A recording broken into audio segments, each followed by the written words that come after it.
Hi, this is William Henderson, And this is B. McGraw. and this is the Unjerked podcast. This is part two of our series on trade policy and industry. So let's get started. So that's trade. So how does trade impact the economy as a whole? So it's a little nuanced. The short answer is overall it's a good thing, but there's winners and losers.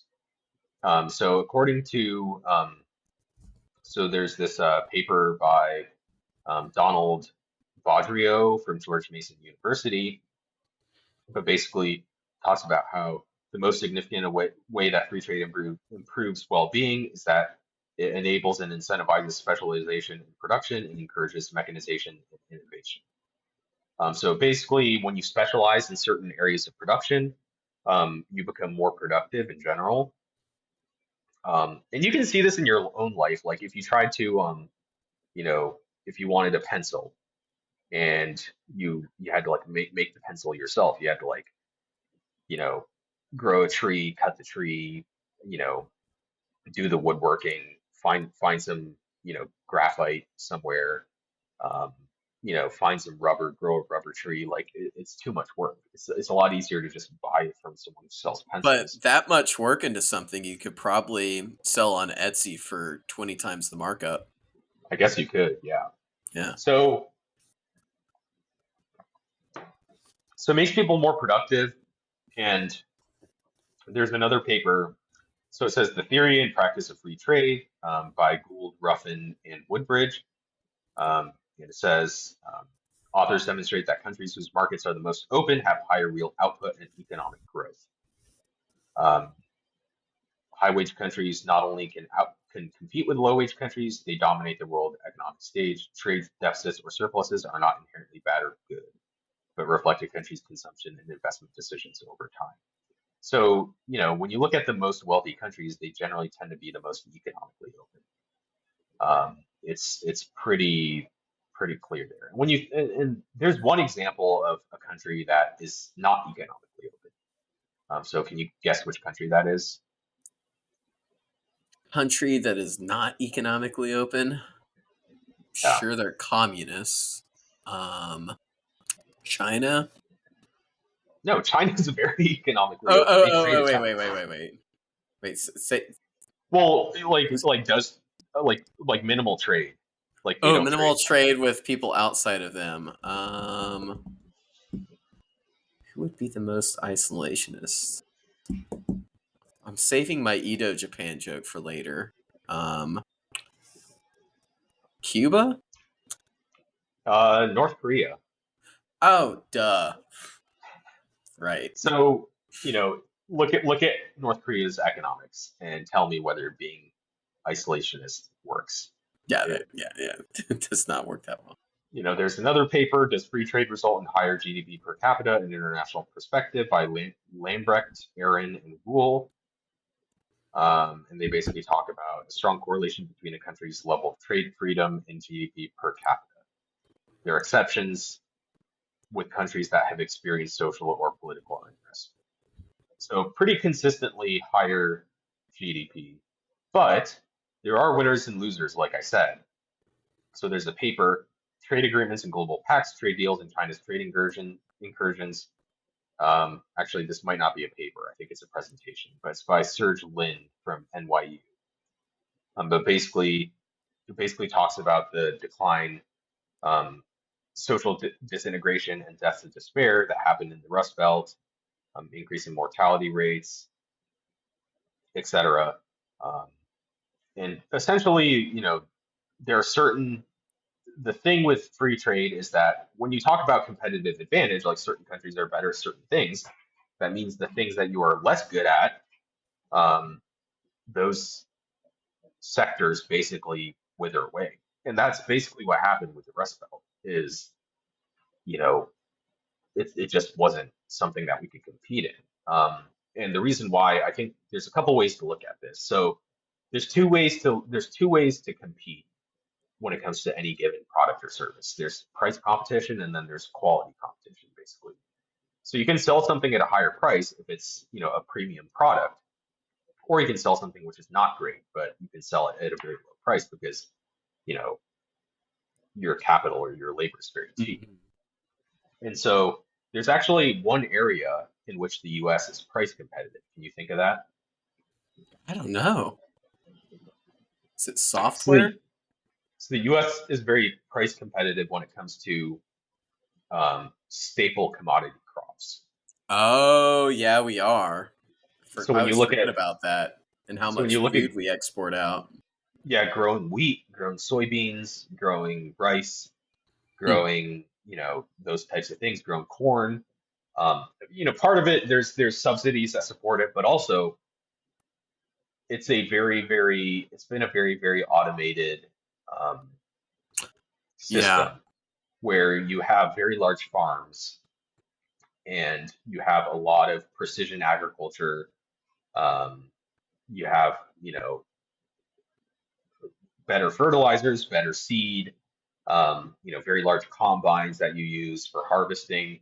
Um, the amount of labor you need to do farming of staple crops is much, much lower than it used to be. In fact, a lot of when people talk about illegal immigration or illegal immigration and people in that status working on farms, a lot of those farms are actually like farms that grow like fruit and nuts and stuff like that. But when you think about farms in the Midwest that grow wheat or corn, like you don't see as much, foreign labor. It's mostly, people hmm, who live there who yeah. basically, I mean, it's all super automated. So, yeah. So but basically, like, what has anyone studied what the marginal cost between exporting our food and our potential to be slightly larger people? I would actually love to see a paper about that, but I don't think Like anyone's if actually we studied ate all of our food instead of exporting it. it. We should do a episode on um, farm or agricultural policies because I feel like that's something people talk a lot about on Reddit. People They're talk like, about oh, they regenerative farming a lot, and I don't know what to believe because, especially some of the guests that go on Rogan are like, all our commercial farms are going to collapse in the next 50 years. They're poisoning our food, they're taking all the nutrients out of the soils. We're about to run out of nutrients, apparently. I yeah, don't know what to believe. we need to go back to primal living. Yes. Back to Um, the original so economic model. we're price competitive with staple crops. We are quality competitive with a lot of services, finance, um, Oh, that would make you sense. know, Yeah. Yeah. yeah, finance, other areas like consulting, that type of stuff. We're quality competitive when it comes to technology, software, etc. Okay. Yep. Yep. Um, and one area where we are not cost competitive is cost of labor. And so, as it turns out, that's primarily a large part of that is in industrials. Hmm. And so that's why the Rust Belt happened. That's why those jobs went away, is we're just not competitive. And the jobs that did stay in the U.S., a lot of them are in the South now because the South is not unionized. And so a lot of those unionized, in Michigan, they had all those unionized auto shops, and now a lot of like foreign companies have factories in the South that are basically right to work states that don't have as many union rights. And so labor is cheaper, interestingly. Um, so, like, okay, so that's problematic. Um, so do you just like install trade barriers to bring back those jobs? It's more complicated than that. Is So it easier to one, teach everybody C++ or JavaScript or UBI? Which is the cheaper option? so there's a lot of the learn to code joke, but I think the problem with just like installing trade barriers is like there's other parts of the economy that benefit from trade. Like Midwestern farmers benefit immensely Oh from yeah. trade. People who work in services and who work in technology benefit immensely from open, free trade economics. And so if you installed all those barriers, it would hurt a lot of people. And also, even within industrials, if you put huge, tariffs on things like steel production, that makes it tougher for auto manufacturers who have to buy steel. And so it's not as simple as that. So there was some research into, um, you know, what are some things that could be done. There's this paper, Trade Jobs and Inequality, by Beaton, Sarah, and Hadzi Vaskov. And basically, they use large data set to examine import competition. And basically, they say we find that firms experiencing greater import competition start with higher average wages. So, the conclusion, it says firm characteristics and country policies can also influence the effects of the shock, with education showing the most promise for creating jobs overall and mitigating adverse employment impact of import competition. So, they're saying, targeted education towards people in left behind areas could help a lot. My own sort of pet theories in terms of a system that can help.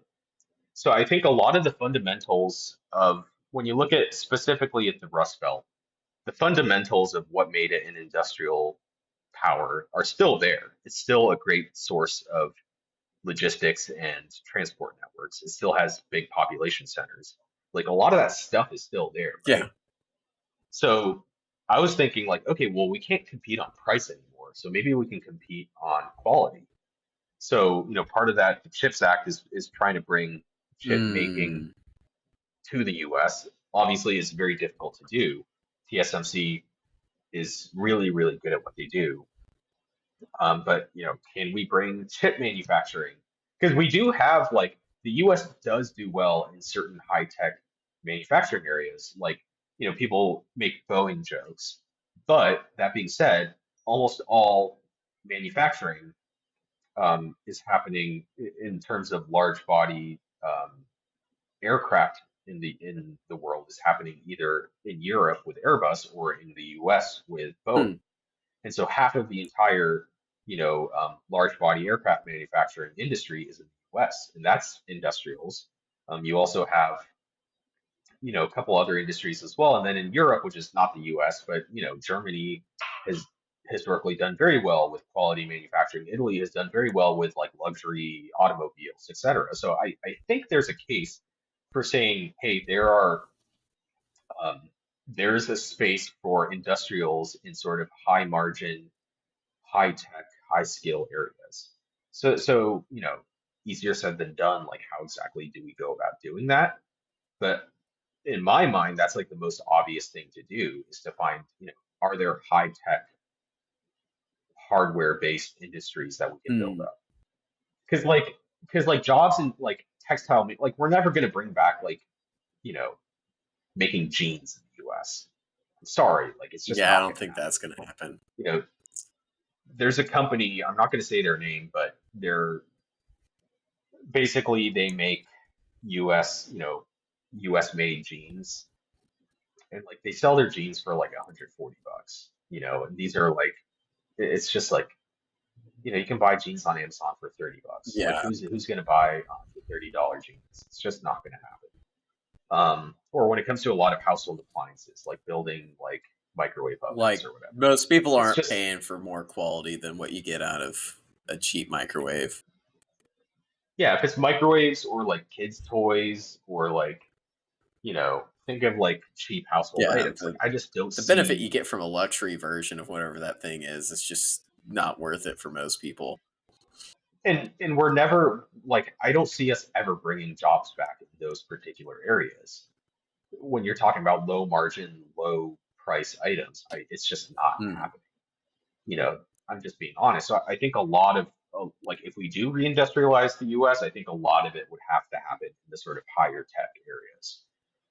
What are your So, top um, picks for luxury items produced in the Midwest? I'm not talking luxury. I'm talking look. I mean, luxury entails consumer goods. I'm just talking like maybe like here's an example, not in the Midwest, but there's a company in the Netherlands called ASML, and they build the lithography machines that TSMC uses in Taiwan to build their Oh semiconductors. yeah, So ASML, that's an industrials company. They have factories that build these machines, but it's a very high margin, Hmm. high tech, Yep. like high Yep. skill type of industrials.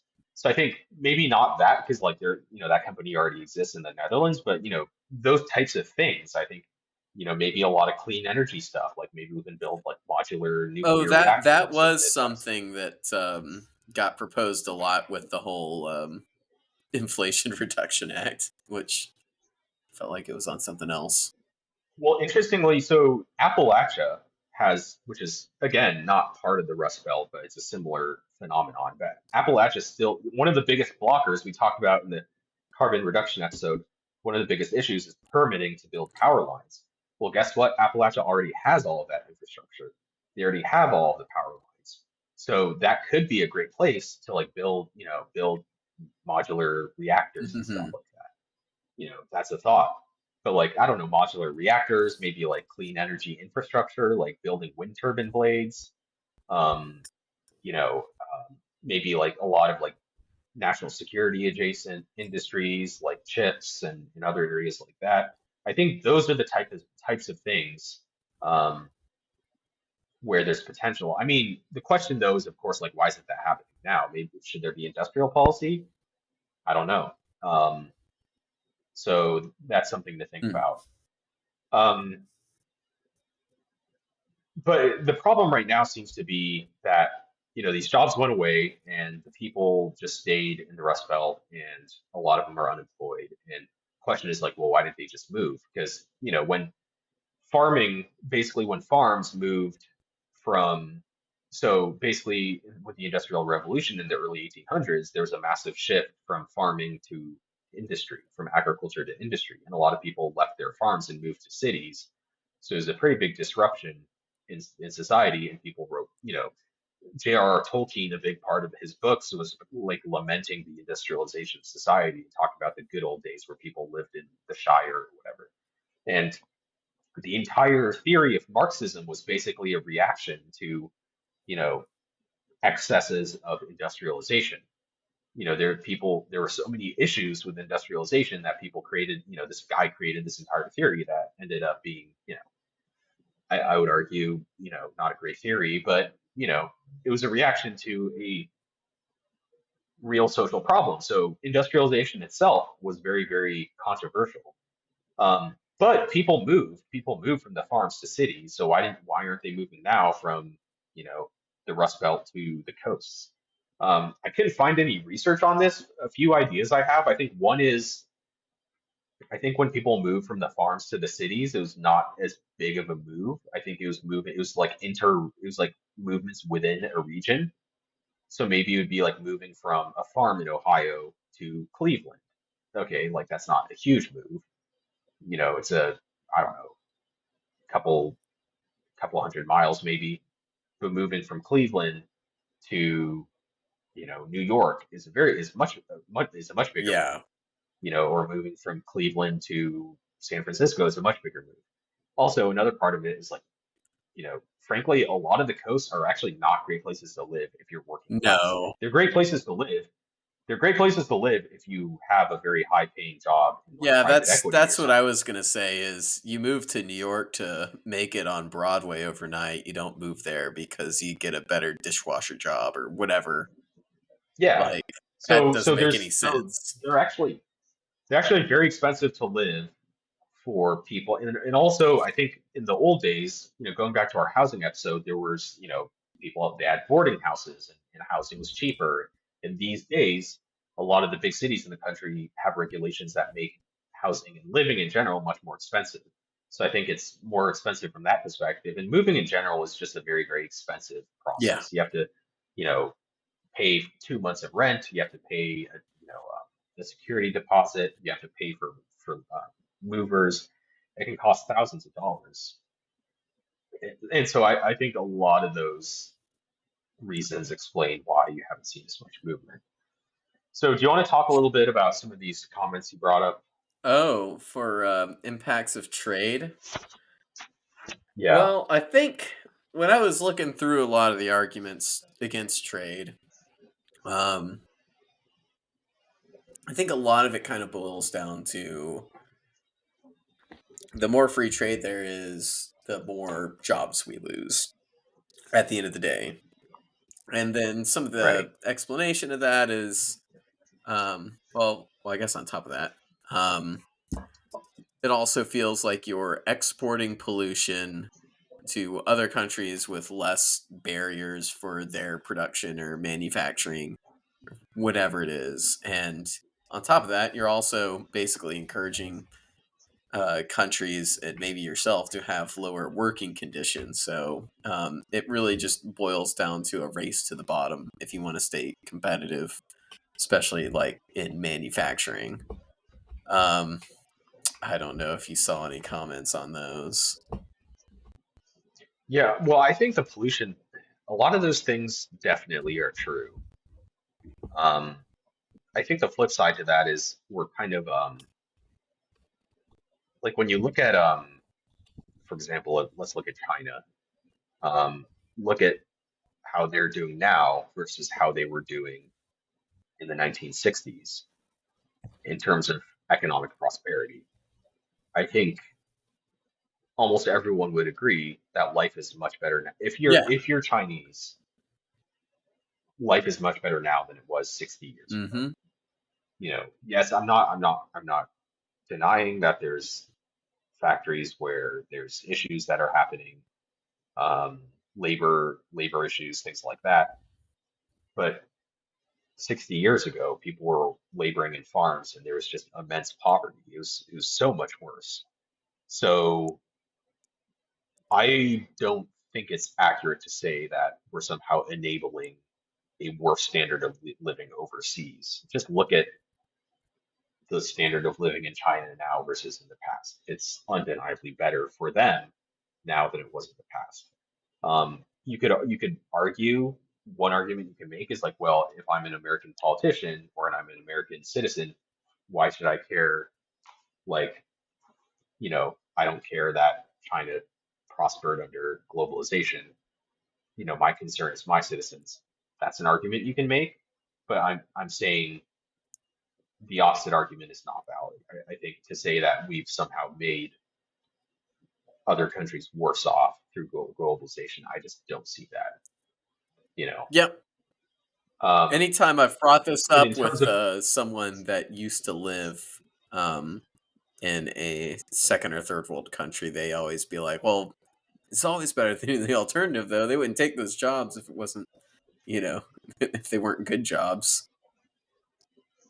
yeah, and also like in terms of the U.S. losing jobs, so we did lose industrial jobs, but we also gained jobs in other sectors. And like I said, like a lot of our farming benefits immensely from globalization. And I would also say when we import cheaper goods, that makes our cost of living lower too.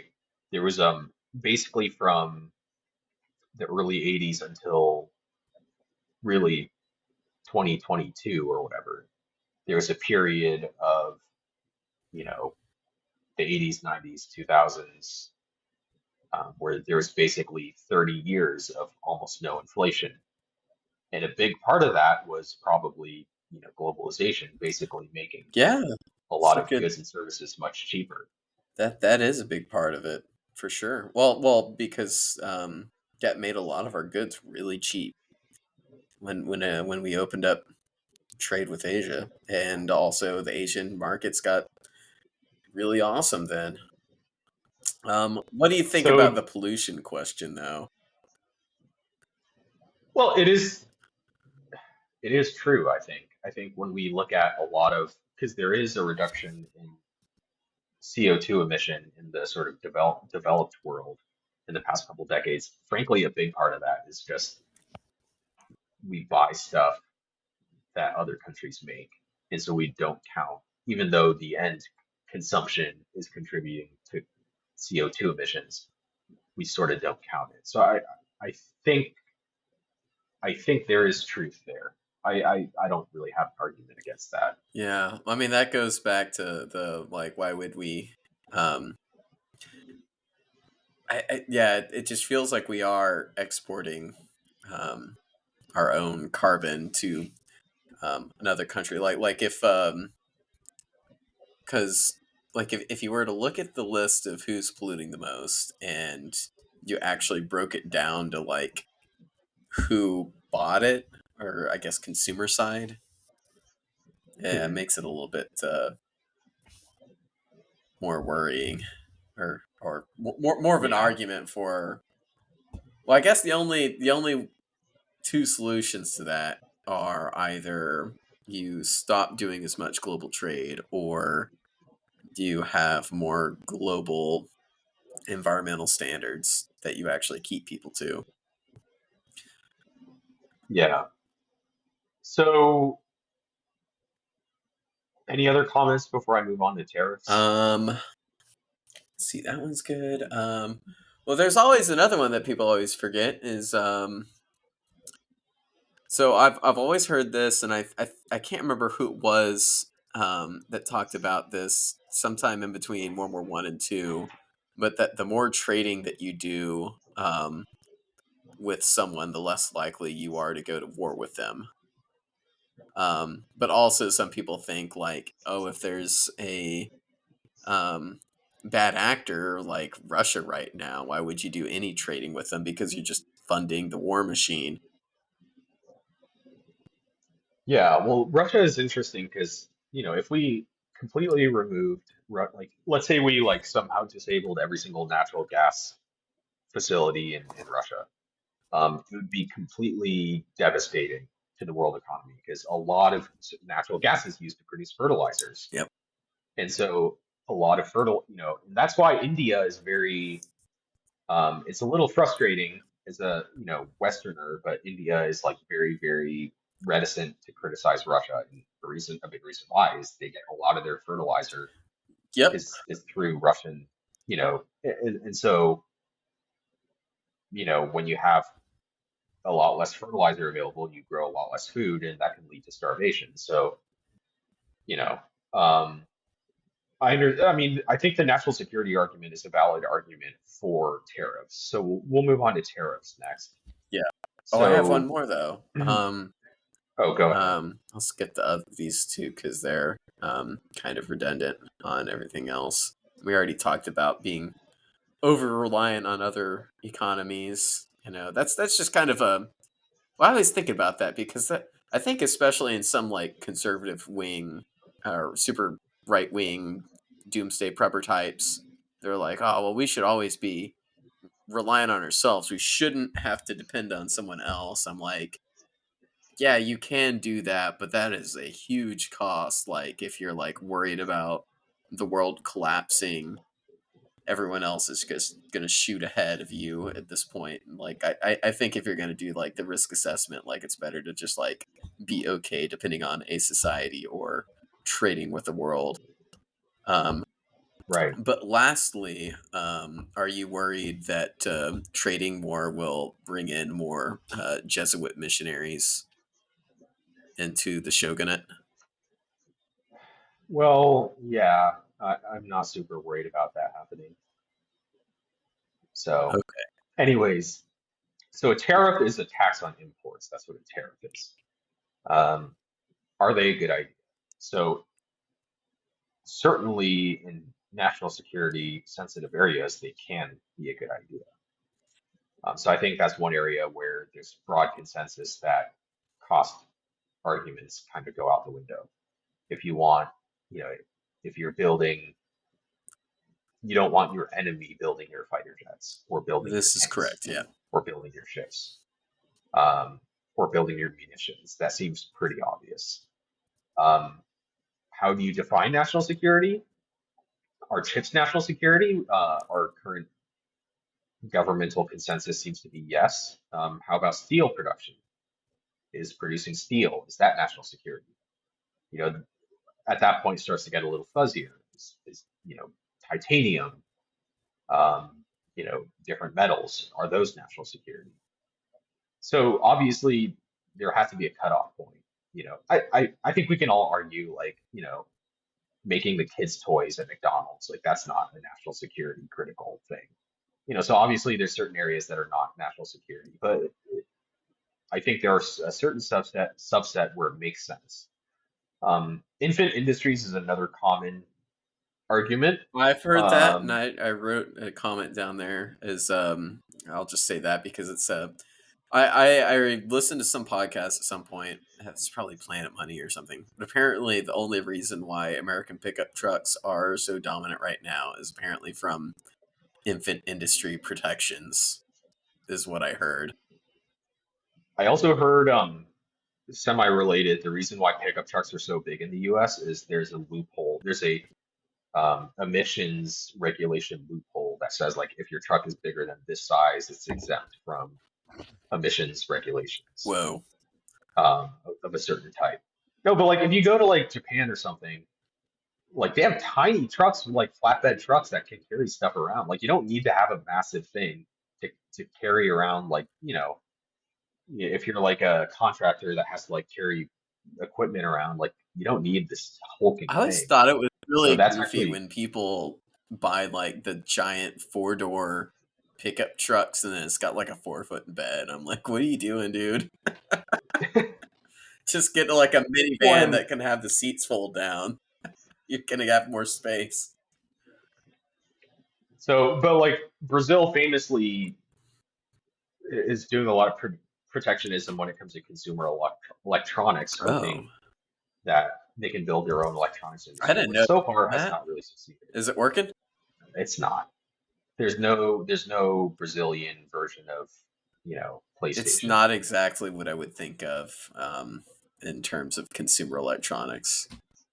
Well, Brazil does have, interestingly, they have a aircraft manufacturing company called Embraer, which is, smaller aircraft than Boeing and Airbus, but they're relatively successful in that Huh. space. So, but basically the research, there's this article by the Carnegie Endowment by Michael Pettis, and they basically look at like, well, tariffs, do they work or not?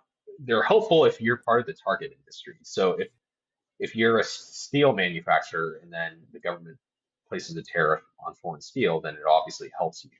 But it hurts everybody else because it makes steel expensive for everybody else. So if you make aircraft or if you make automobiles, steel tariffs are bad for you.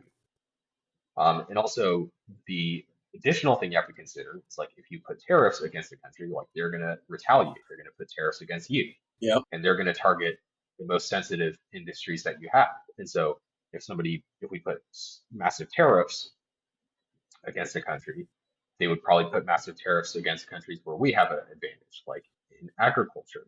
So they would probably put massive tariffs there. And you kind of delve into these trade wars, which massively increase the price of everything. Mm-hmm.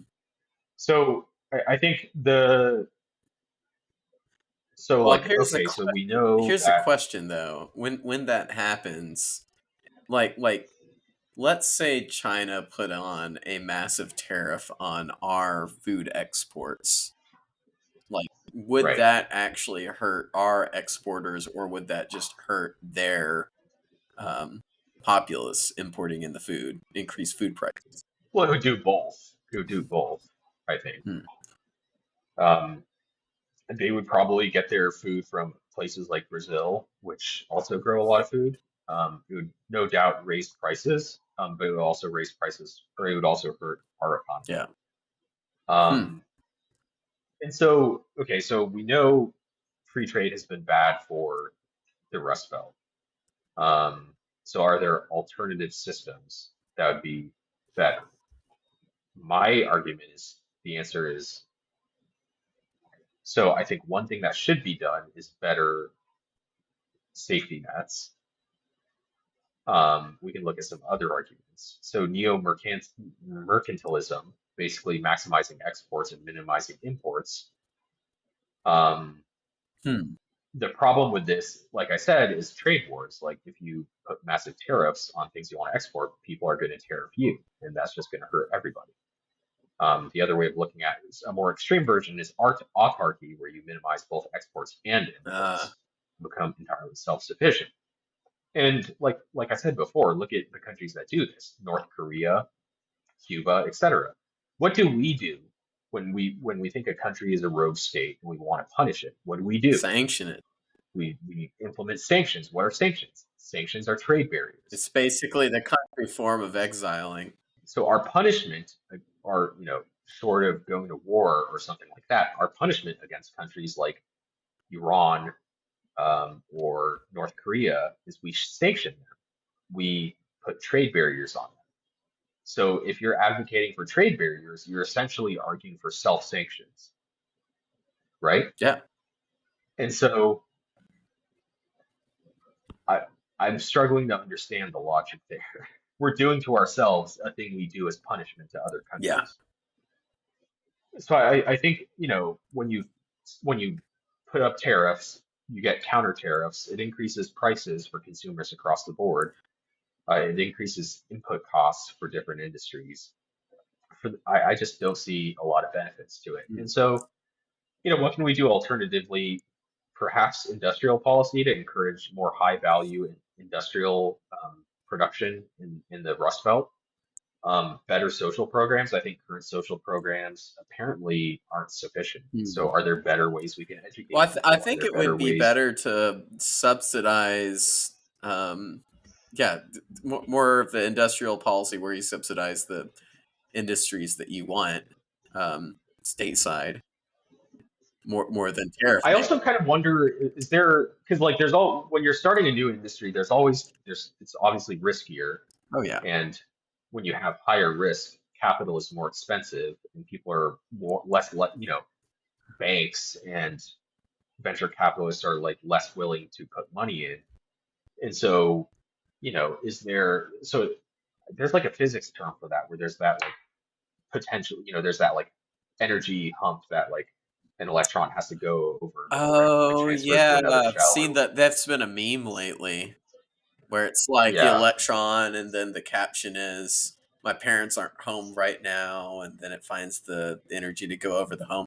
Yeah. So is, so like, is this something where industrial policy could jumpstart an industry? Well, I think that's the That's sort ideal, of, is that there's some level of industrial. Like, I think if you see the opportunity to jumpstart an industrial or like a new industry where you are, and you see that like as long as it gets jump started, it will stay, and you don't have to recreate it. I think a big example right now that I'm kind of seeing live is here in Atlanta. They tried to jumpstart basically the film industry and had massive tax cuts for filmmakers here. And what's interesting right now, because I think they're trying to pull the tax cuts back. So then the question is going to be like, yes, I think making film here in Atlanta is going to be cheaper than in LA. But is that going to stay here when tax cuts leave? right. Yeah. Yeah, it's an interesting thing, but yeah, I think that's something to think about. Also, I think moving people, I just don't think that's a solution. Like I said No. before, we have a problem in big coastal cities where the governments are not willing to make production of housing and other essential services more easy. And so there's a chronic high cost of living that I think is going to be here to stay. Hopefully not, but that seems to be what's happening. I don't think it makes sense to move a bunch of people from West Virginia to like, I don't know, like No. Los Angeles or San Francisco. Um, so, are there better forms of education, subsidies, that might align with, regional interests? Are there, um, you know, I think there's a lot of debate around, are there better ways to kind of manage that side of things? But from my perspective, I just don't see a universe where we return to like build it, making our own jeans and making our own Tupperware containers. It's just, I don't Yeah. see how we can make that an You honest know, it's work, going to be an you interesting know? thing to watch is with COVID in the rear view mirror, the remote work job has been, that cat has been let out the bag. And like, just think about how many jobs got offshored, um, that were remote already, because you can pay people a cheaper wage in a lot of places in the world.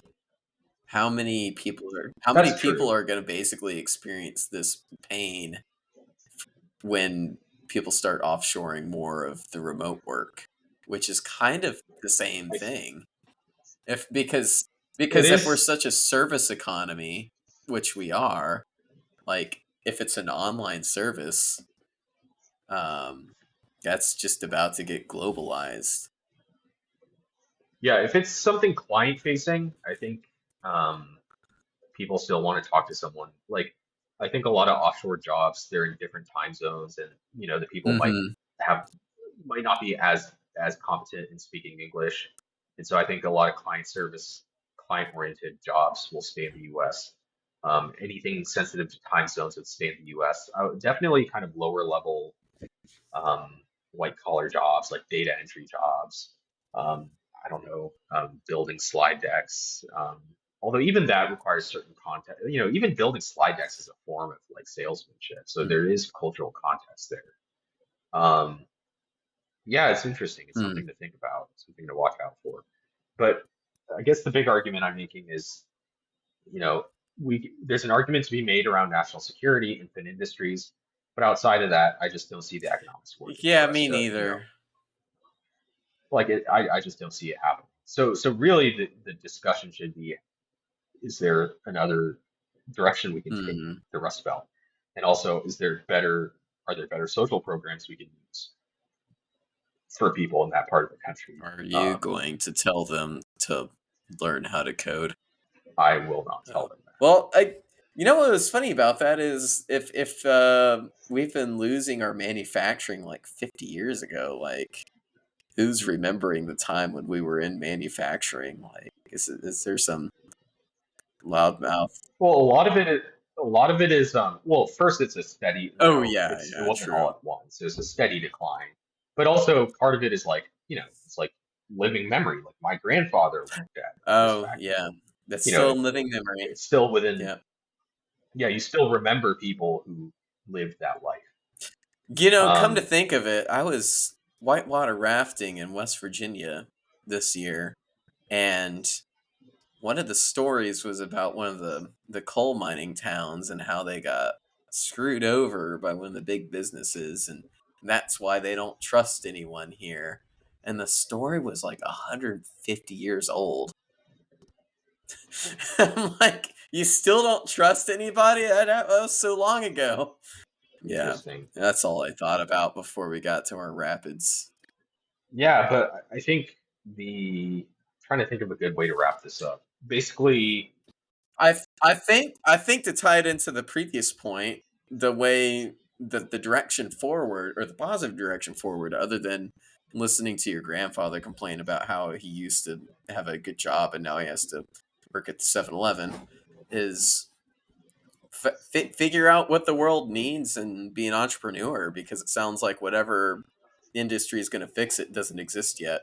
well, and also like the counterfactual is like, what if we never agreed to free trade agreements? We're just like, screw that. We're going to keep building in America only. What would have happened?